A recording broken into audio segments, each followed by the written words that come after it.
Hello everyone, how are we doing? Today we're talking about how to heal your relationship with food, especially with emotional eating. So I'm Kelsie Michaud, certified health and life coach, and I help people gain control of emotional eating so that they can feel healthy and confident in themselves and the choices that they make so they can just live this super powerful life.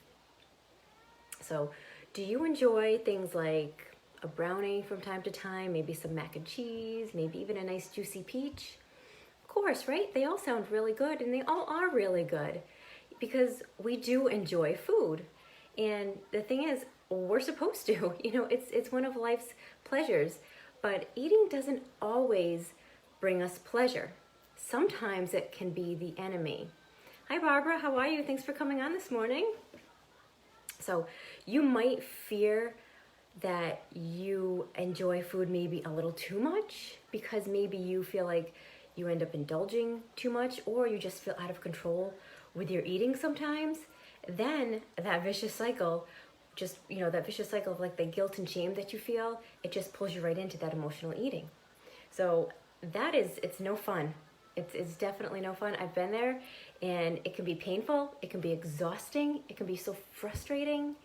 So we're going to dive really deep today. We're going to just dig deep to understand why you feel like food just controls your life sometimes, okay? Because we don't want that happening, right? So let's figure out what's going on and what is happening. So if you're on, come pop up and say hello to me. Let me know you're here. And if you happen to catch the replay, #replay, so I know you're here, and I'd love to say hello to you as well. So if you're someone who has been battling with like your food and your body image, for maybe many years, maybe even decades, just know that there is a way out, okay? It doesn't have to be like that forever. So you're going to want to get to know your true hungers really well here, okay? This is going to be really important. So you may notice that this doesn't sound like a plan to change your behaviors, but it's a plan to know yourself, okay? And I say this many times, but it's worth repeating because self-awareness is always the most valuable tool that you can have right in your back pocket.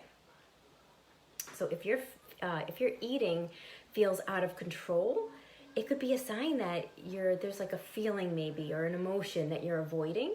And it's possible that you may use eating to actually try to like starve or soothe that pain and any difficult or like negative emotions that are coming up for you. And then you play out those needs for like a really deep connection.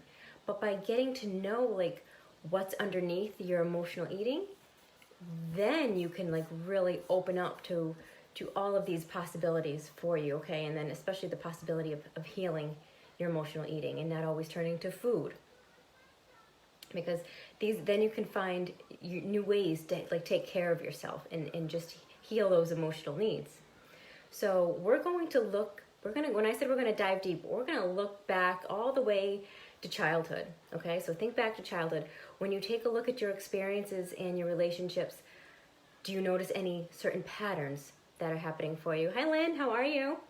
So think about it, like, did you learn and come to expect that your feelings or your needs were not significant or even valued enough to warrant a response from somebody that you loved? Giving yourself some time to reflect or even journal about your experiences, and then maybe talk to somebody that you can trust to just begin that process of uncovering and understanding what could be underneath your struggles that's allowing that particular feeling or need for you that keeps coming up, so that we're not constantly turning to food instead. Hey Nan, how are you? So once you get to know those needs, then there's that need for attention, okay? Then you can really start to get to know your needs, once you get to know yourself and everything that you're feeling and actually putting those feelings to the forefront and listening to them, that helps you to get to know yourself and be more aware of what you're feeling and what's going on with your body and your emotions. And once you know them, then you can work on ways of actually meeting those needs rather than just keeping them all hidden and stuffed down, okay? And you're stuffing them down with emotional eating. And that's not what we want to be doing, right? So let's look a little bit more. I want to explore your own true hungers and even your desires when eating when it just feels completely out of control for you, because I'm sure we've all been there from time to time. So I have some questions for you that are going to really help you think about it. It's going to help you to explore what could really be like lying deep beneath your emotional eating, or any other self-sabotaging behaviors that could be going on. Okay? Because sabotage comes in many forms, and self-sabotage happens to be one of them. So think about it, like, what am I hungry for? Sometimes we go to the fridge. Sometimes we look at the clock and we think it's time to eat, or we, go to the fridge and say, okay, what do I want? We just open it and we kind of stare aimlessly in there. Well, if you are not going to begin with something in mind, like you already know like what you need because you're hungry, what you want to nourish your body with, then you're probably not really hungry. So think about, what are you really hungry for? You might be lacking something. You might be missing something else that is more of an emotional need than something that's actually a physical hunger need. And this goes beyond the type of food that you're craving. This is more about an experience that you really, really need. So think about something that you would like, so bad to experience, but you feel like you're missing out on. Okay, you feel like you're missing it. Maybe you're wishing for I don't know, like more of a real connection from others. You might be wanting to be seen and known more. Maybe you're deathly afraid of that. Maybe you're more introverted. Maybe these types of things scare you to put yourself out there. Maybe you want to be sure that you matter. Sometimes we don't get that recognition, and that can be hurtful too. And then we can go eat our feelings because of that. Or maybe you just want to be sure that, like you're wishing you could just stop depending fully on yourself and just start allowing others to be able to care for you too. Sometimes we push others away. There's so many different ways that we go about this, and you need to know that like letting it happen, that's okay. You need to just let it be, because these are just a few possibilities which may resonate with you, or they may not, but they do for many of my clients. So that's why I speak of it, because I know what's happening with a lot of people out there. But keep asking yourself, because these are likely different experiences that you're needing, and quite possibly you could be lacking them right now. It could be something that you totally need emotionally. And when you're not getting that, we turn to food, because food feels good. It's comforting to our body. And that's why we continue that vicious cycle when we're not actually dealing with what's going on underneath first in all those emotions or negative emotions, okay? Whatever you may be feeling. So you want to ask yourself, okay, what do I need? Let's figure it out, okay? Has someone been just out of reach for you and you really want their connection? Hey, Jessica, how are you? Maybe because they pulled away from you, or because you feel like you can't fully let them in. Okay, there's so many scenarios here that could be happening. So you want to ask yourself honestly, and answer yourself, what do I really need right now? Be honest with yourself. There's no judgment here, especially with yourself. You should not be judging yourself. Just ask yourself, what do I truly need? And also you want to ask yourself, okay, who am I waiting for? Am I waiting for someone? Is somebody that I'm waiting on, maybe, that I need to talk to, or that I need to rely on? Because by asking this, we're tapping into something that you may have been waiting for, maybe for a really long time. And a lot of what I see is that people longed for like a certain kind of relationship, either with a parent or someone who was just really significant to them in their life. But that need went unmet, okay? So say like a parent or another figure may have maybe disappointed you at some time along the way. And sometimes this just sticks with you, okay? And it sticks with you for a long time. And unconsciously, you're waiting for that person to come around and to be able to connect with you in that way that you've just always hoped for, okay? So this kind of waiting, oops, sorry, my screen.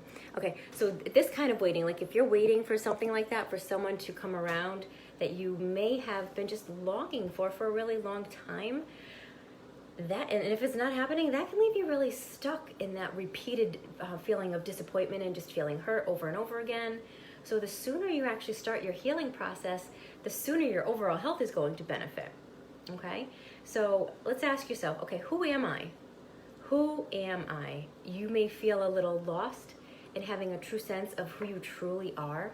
You may know your roles in life and the tasks that that you do day in and day out, but do you truly know who you are? Like, to know who you truly are, that leaves you, like, your kind of self just so empty if you're not sure, if you're not really sure.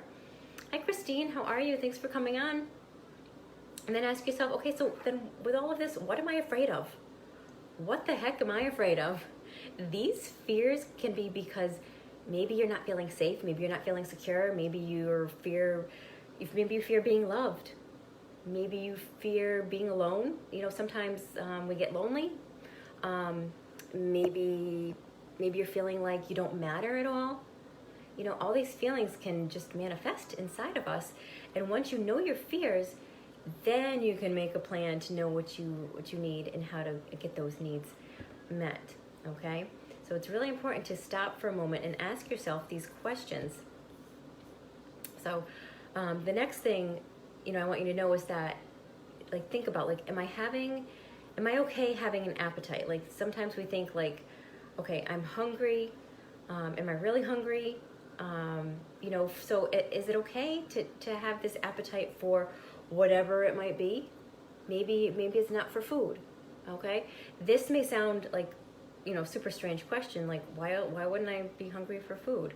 Well, sometimes you may really struggle with being okay with what you really want or when you really need something. So do you feel like you deserve to be happy?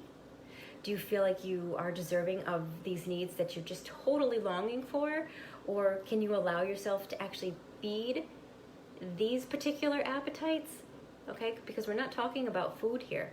This is our emotions and everything we're feeling. And because of these emotions, we're going to food. But if we back it up and find out and ask ourselves, what are we really needing? What do I really need to feed? Okay, what's going on with me? Taking just that little moment to discover that, to ask yourself, to stop in that moment, is huge progress right there. Okay? Sometimes we have some deep-seated emotions that have been lying around there for so long, like I said, years, even decades for a lot of people. So sometimes it is a matter of uncovering that and allowing yourself to feel better. You have to go through the pain sometimes first, which I know is not fun, but once you get past that, then you start to feel better. And when you start to feel better, you're not feeling the need to go comfort yourself with food because you're already feeling good. You're already feeling better. Okay? I hope that makes sense. Let me know if you have any questions as I go along. Pop it in the comments for me. I'm happy to answer your questions. So once you've worked through all of this and you've asked yourself these questions and you've worked through and maybe you've gotten some clarity now, you'll be much more free to find, like, these just new healthy ways to take care of yourself and break out of that cycle of emotional eating. Okay? And when you have gotten to know all of those true hungers, and I'm not talking about food type hunger here. Again, it's emotional hunger. Once you've gotten to know those emotional hungers, anything you're desiring, things you're wanting or needing, that's when you can, like, just wholeheartedly take on, like, all of these amazing things that come to you, and then you know that you're being, like, fully and deeply and just genuinely you. Okay? And if you would like any support or guidance to dig deep as you're exploring these questions for yourself, feel free to reach out. Or if you know anyone else, who would benefit from this information, please feel free to share as well. And if there's no questions right now, I'm going to hop off, but I hope you all have a beautiful day, and I will be talking to you soon. Bye, guys.